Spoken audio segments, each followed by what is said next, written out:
जय द्वारिकाधीश। कृष्ण, रुक्मणी और राधा, ये तीनों पात्र ऐसे हैं जिस पे हमेशा ही चर्चा होती है और अपने अपनी राय व्यक्त की जाती है।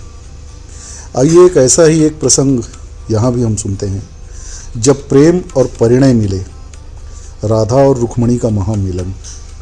भक्त शिरोमणि सूरदास की बंद आंखों ने एक बार एक ऐसा स्वप्न देखा जो इतिहास के पन्नों में कहीं दर्ज नहीं था, किंतु भावों के जगत में यह सत्य से भी अधिक गहरा था।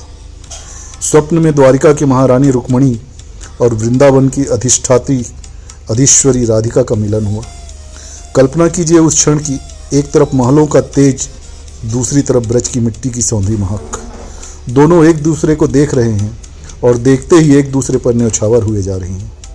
दोनों की आंखों में एक ही छवि थी और वो थी मधुसूदन कृष्ण की। लेकिन विडंबना देखिए, दोनों के कृष्ण अलग अलग हैं। दो अलग कृष्ण, दो अलग पीड़ाएं। रुक्मणी ने राधा के साधारण वस्त्रों को छू कर देखा। वे शायद उन वस्त्रों में माखन की गंध ढूंढ रही थी। वे उस कन्हैया को महसूस करना चाहती थी जिसे उन्होंने कभी नहीं देखा। रुक्मणी के हिस्से में यदुवंशी कृष्ण आए थे, वे जो राजनीति के महानायक थे, जिनके हाथों में सुदर्शन चक्र था और कंधों पर महाभारत के युद्ध का भार। रुक्मणी ने उस द्वारिकाधीश से विवाह किया था जो गंभीर थे, जो जगत के रक्षक थे। पर रुक्मणी का मन आज राधा को देखकर तड़फ उठा। हे राधे, तुमने उस बाल गोपाल को पाया जो नंगे पैर गायों के पीछे दौड़ता था। तुमने उस छलिया को पाया जो मटकी फोड़ता था और बांसुरी की धुन पर नाचता था। मेरे महल की दीवारों ने कभी बांसुरी की वह तान नहीं सुनी, आज भी तड़प उठती है। दूसरी ओर राधिका ने रुक्मणी के भारी आभूषणों और राजसी ठाठ को देखा। उन्होंने रुक्मणी के माथे की शोभा में कृष्ण का वैभव तलाशा। राधा सोच रही थी, हे रुक्मणी, तुम कितनी भाग्यशाली हो। तुमने कृष्ण को विश्व विजेता बनते देखा, तुमने उसे अधर्म का नाश करते देखा और राजाओं को झुकाते देखा। मेरा कन्हैया तो बस एक ग्वाल था। मुझे क्या पता था कि मेरा छोटा सा सखा एक दिन त्रिभुवन का स्वामी बन जाएगा। काश वो लड्डू गोपाल मुझे फिर से मिल जाए। आपसे तुम की अधूरी यात्रा रुक्मणी और राधा के बीच सबसे बड़ा अंतर मर्यादा और अधिकार का था।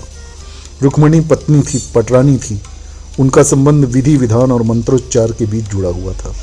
लेकिन इस औपचारिक रिश्ते में एक अदृश्य दीवार थी। रुक्मणी जीवन भर कृष्ण को स्वामी या आप ही कहती रही। प्रेम की सर्वोच्च आस्था तब होती है जब आपका आदर पिघलाकर तुम के अधिकार में बदल जाओ। रुक्मणी महलों में रहकर भी इस यात्रा को पूरी न कर सकी। और राधा की तो यात्रा ही तुमसे शुरू हुई थी। उन्होंने कृष्ण को भगवान ही नहीं माना, उन्होंने तो सखा माना। उन्होंने प्रेम का आरंभ ही उस चरम से किया जहाँ कोई औपचारिकता नहीं थी। शायद इसीलिए उन्हें भौतिक रूप में कृष्ण नहीं मिले।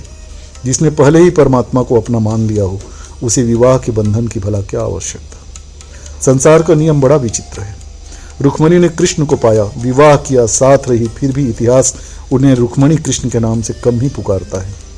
राधा को कृष्ण नहीं मिले, विवाह नहीं हुआ, विरह में तड़फती रही, फिर भी युगों युगों में मंदिर से राधे कृष्ण की आवाज़ गूंजती है। कृष्ण का सत्य यही है, जिसे वे मिले रुक्मणी सत्यभामा, उसे वो पूरी तरह कभी नहीं मिले। और जिसे वे नहीं मिले राधा और गोपियाँ, वे आज तक उसी के हैं। इसीलिए संतों ने कहा है कि कृष्ण को पाने का हठ मत करो। मुट्ठी में बंद करोगे तो वे रेत की तरह फिसल जाएंगे।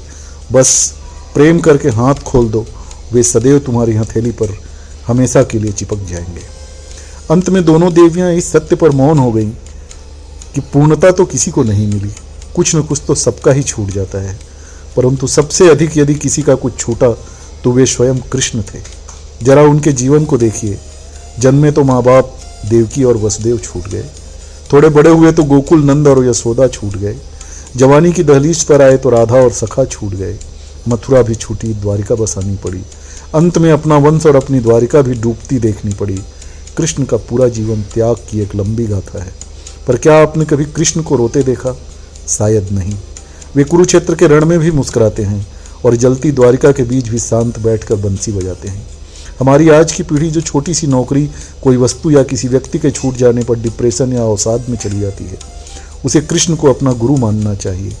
कृष्ण सिखाते हैं कि सब कुछ खोकर भी चेहरे की मुस्कान कैसे बचाए रखनी है। जीवन का नाम ही छूटना है। जिसने पा लिया वह तो अपूर्ण रह गया।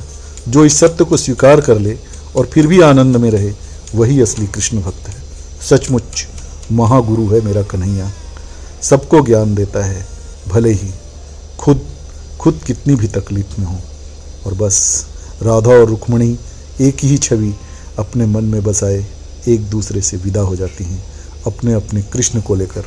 और अगर कोई बचता है शेष, तो वह कृष्ण जो दोनों को जाते हुए देखते हैं अलग अलग द्वार से। जय द्वारिकाधीश।